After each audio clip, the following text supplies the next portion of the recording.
या युन्नासु अन्ना खलकनाकुम मिन ज़करिन व उनसा, हमने मर्द और औरत तुम सारों को पैदा किया एक मर्द और एक औरत से।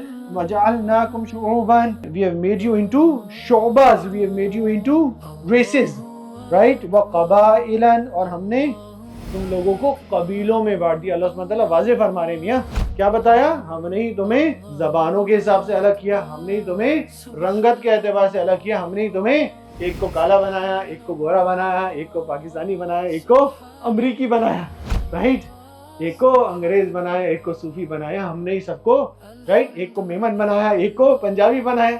अल्लाह सुब्हानहू व तआला कबाइल, लफ्ज़ कबाइल आ रहा है और लिसानों के, अल्लाह सुब्हानहू व तआला makes it very obvious, this is why we have made this differentiation amongst you, why, so that तुम्हें एक दूसरे का तारुफ हो जाए। अगला लफ्ज़ है ना द तारफू, ताकि एक दूसरे का तारुफ हो जाए, ताकि तुम लोगों एक दूसरे से एसोसिएट करके अपनी कम्युनिटी बिल्डिंग करके उसके अंदर अपनी आइडेंटिटी स्ट्रॉन्ग कर सको, राइट। अगर सारी दुनिया में एक ही रेस होती ना तो वो इक्का और यकजहती और फैमिली सिस्टम और स्ट्रक्चर और कम्युनिटी सिस्टम निस्बतन बहुत वीक होता, राइट।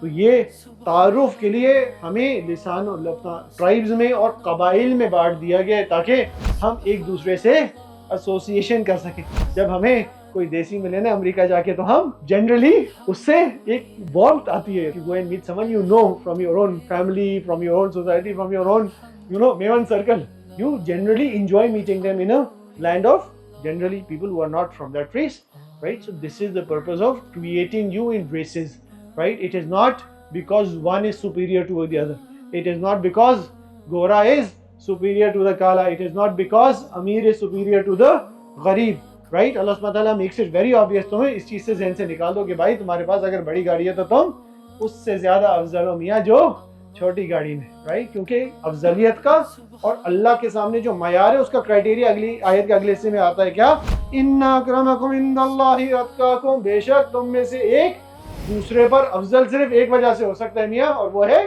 तकवे की बुनियाद पर। तुम में से जो ज्यादा नेक है ना वो दूसरे से अफजल है, चाहे वो फुटपाथ पे ही क्यों ना सोता हो, वो मट्टी में क्यों ना सोता हो, चाहे उसके पास 2 वक्त की रोटी क्यों ना हो, राइट। तो criteria for success is very easily and conveniently defined in the Sharia, right. और हमारे यहाँ क्या क्राइटेरिया फॉर सक्सेस है, किसके ज्यादा फॉलोअर्स है इंस्टाग्राम, वो मौलवी साहब जो है ना उनके सबसे ज्यादा फॉलोअर्स है, लिहाजा वो सबसे ज्यादा successful, right? Realize and understand that the masses and the people have absolutely no value in the larger scheme of events, right? Hazrat Nuh alayhi salam had a handful of followers, right? Some approximation says under 40 followers by the time he embarked on that ark. One narration says under 40 followers after a mehnat of approximately 950 years. साढ़े 900 साल की मेहनत के बाद 40 लोग उनके साथ जुड़े उनकी मेहनत में, तो आप क्या कहेंगे, Nuh alayhi salam was unsuccessful, वनाउज़ुबिल्लाह। So what do we understand? That numbers don't matter. What matters at the end of the day is how much I have my ताल्लुक with Allah subhanahu wa ta'ala, how much qurbat I have with Allah subhanahu wa ta'ala, how much ittiba' sunnat I have, how much amal on the shariat I have, or how much of my amal are sin free in my life.